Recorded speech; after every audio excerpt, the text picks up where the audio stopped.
While the names of old gods are often left to time, once in a while a story is so meaningful to humankind, it transcends years of erasure. Sedna is the story of an ordinary girl becoming a symbolic life giver after facing tragedy.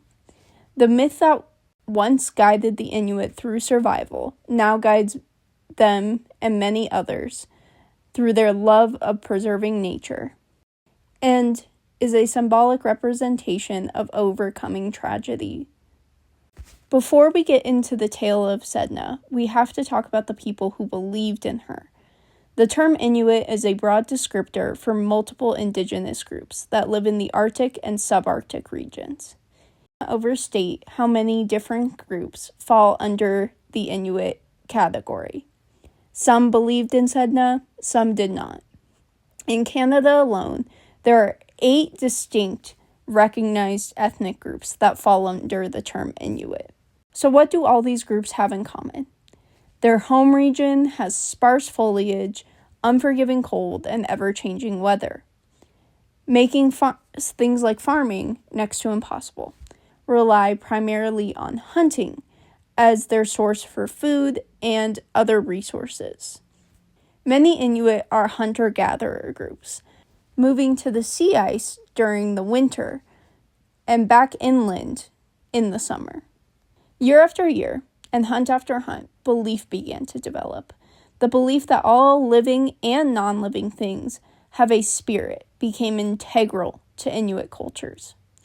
The spirits could affect a person's life, but some could be controlled by magical charms and amulets and carvings. If someone broke a taboo or a rule, think of someone's house. You don't take off your shoes. You have to beg them for forgiveness. Maybe not beg, but you'd have to ask them. Or they could be appeased before a transgression through rituals, usually performed by an angakuk or a shaman that could right the wrongs of a person. The angakuk was a spiritual leader and was the person best equipped to deal with spirits. But they didn't just do that. They would often treat the sick and give people wisdom and guidance when they asked for it. The Inuit, like many indigenous North Americans, have been subject to the stripping of their cultural perspectives and practices. In 1936, those who lived in Cape Dorset, Pangnirtung, and Pod Inlet were forcefully moved to Devon Island, a place that they had never been and never settled, in an effort to make room for commercial fishing and army bases that had to be built in the area. Residential schools were given funding by the Canadian government, and police were given authority to take children from Inuit parents that they themselves had deemed unfit. These schools were made to assimilate Inuit children into Indo-Canadian culture. Despite the effort of erasure, though, the story of Sedna stayed. Sedna was a beautiful girl that had just come of age to be married, that lived in the Arctic with her mom and her dad. Her dad was the best hunter in the whole village, so she got used to eating a lot of meat and wearing a lot of fur. Due to her beauty, many men wanted to marry her. They would ask her parents for her hand, but Sedna kept refusing. This gave her parents a giant headache, until one day, a mystery man appears and promises Sedna that he's a great hunter, and he can give her all the meat she could eat and the fur she could ever want, but she would have to move to his island. And she agrees, and they set sail as soon as the marriage ceremony finishes. Once they get to his island, the mystery man reveals one secret he was hiding from Sedna. He's actually not a man at all, but a bird who was dressed up like a man. Sedna is furious. She wants to storm off this island as soon as she can. But where would she go? The bird may have also lied about his abilities a little bit.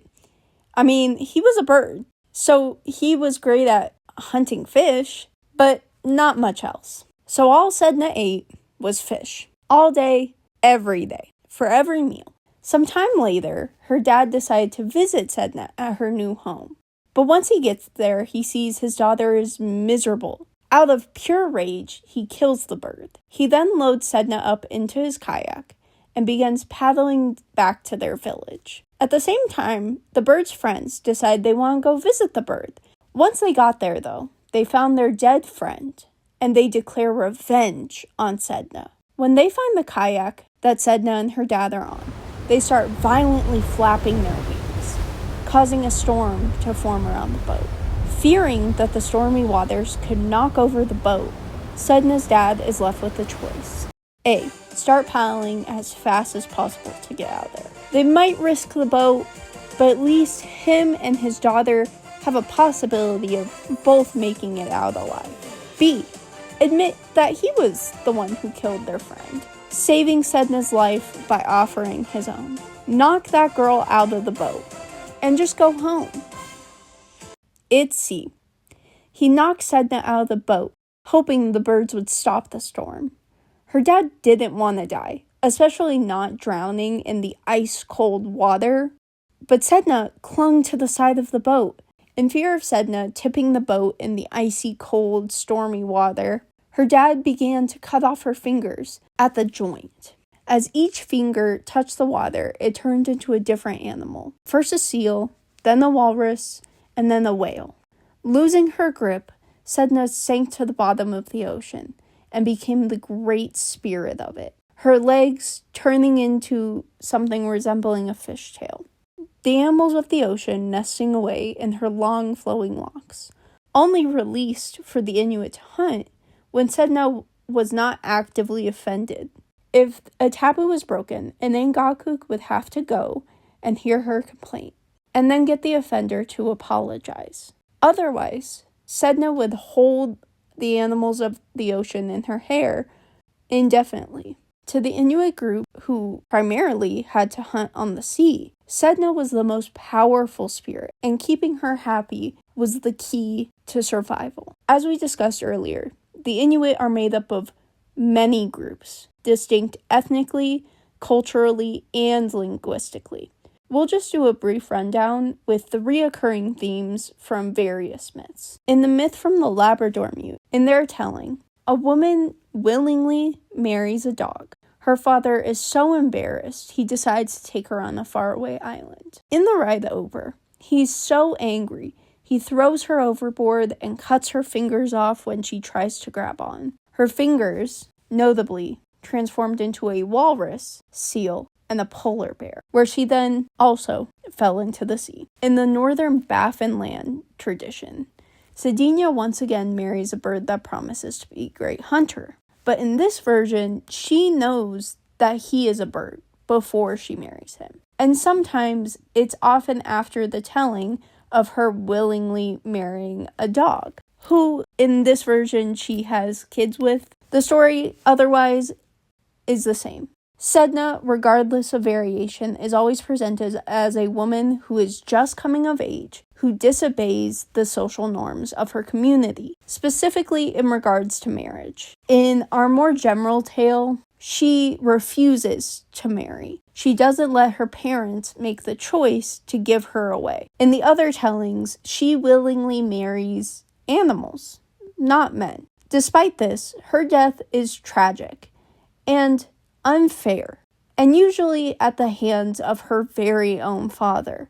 Her fingers are cut off and she's forced to drown in the cold ocean. This ties back into what we know about the Inuit.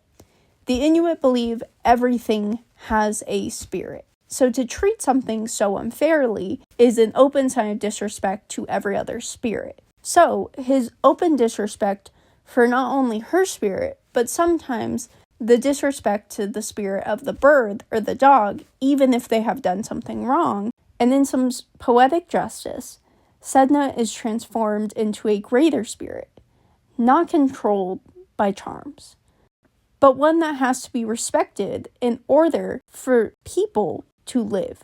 This story has significant relevance to show the respect, balance, and rules needed in order to be able to survive in the Arctic regions. The fact that Sedna is a young woman of married age that creates the necessities for life is probably not a coincidence. Sedna could be seen as a fertility symbol. Although I wasn't able to find any direct evidence that she was worshipped in that way, I don't think that itself is probably a coincidence. Also, the fact that she is a person who became a great spirit can signal the equalness of all nature and spirits and the importance of respecting the balance in Inuit culture. Let's shift our brain thinking power over to comparing Sedna with another famous sea god to see how the worship of these two gods could be different and how a lot of times they're pretty similar, because water and the life in it can symbolize a whole lot to cultures that live. Let's compare Sedna to a famous sea god you might have heard of. The man, the myth, the legend, the god of the sea, protector of the waters, and as far as gods go, kind of a nepo baby. Like all other Greek gods, were born to be worshipped. They were born as higher beings from humans. Unlike Sedna, who was just a regular person, who became a higher power or a higher spirit. Because for the Inuit, especially pre-Christianity, who believes spirits inhabited everything they saw, it would be very hard to then assume that spirits can just be so great you have to worship them. In the culture Sedna is from, respect is required to survive. Respecting traditions, respecting taboos, respecting rituals. Sedna, who was once a human, would also have the emotions to have sympathy and be more benevolent in her thinking, understanding the emotions of survival, but also understanding the emotions of other spirits. Where a god like Poseidon really wouldn't have to do that. He is meant to be worshipped because he is a god. He is at a higher domain. He might know humans have those emotions, but he doesn't have to sympathize with those emotions. I.e., the whole Medusa story. He didn't have to respect Medusa saying no. But there's one common theme that is shared by these two gods. Fertility. When Poseidon was worshipped for fresh waters, think lakes, rivers, once again, he was a symbol of fertility because water is the life bringer in both cultures. Fresh water was drinking water. It could use to grow crops. Sedna can also be interpreted as a creator of life, despite never directly being worshipped for it once again, because the survival of humans depended on if she would give them her ocean animals. Relied on their worship, not just survive, but to live and carry on generation after generation. In their paper, Timothy LeDuc and Susan Crate recall their conversations with Inuit storytellers about the knowledge of ecological change within the frame of the myth Sedna. While it may sound a little silly, especially to scientific communities, how the Inuit were able to perceive the taboos committed before the studies could be published is a talent that should aid scientific community. So basically, a lot of these storytellers were able to tell that Sedna was mad about something because the behavior of the local animals and the times of years where the hunt would usually happen were shifting.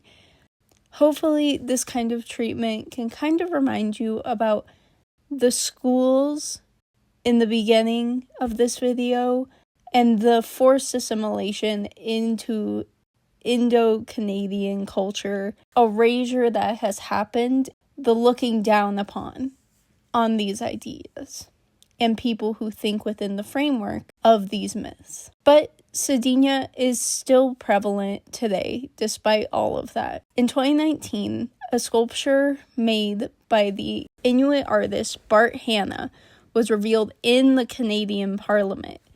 It was carved out of sandstone, but traditionally, carving is a form of art within the Inuit communities, originally coming from small carvings made from amulets out of wood, bones, and antlers. That also includes walrus tusks for certain groups. This form of art has remained prevalent. Today, about 70% of Inuit people describe themselves as some form of Christian. This is in part due to the schools. So today, Sedna is purely a work of fiction for most. But the lens of culture has a ripple effects through the communities shaped by it. The story of Sedna is still a living tradition, finding new ways to guide the Inuit people through their life. Her importance is still alive through people who tell her story.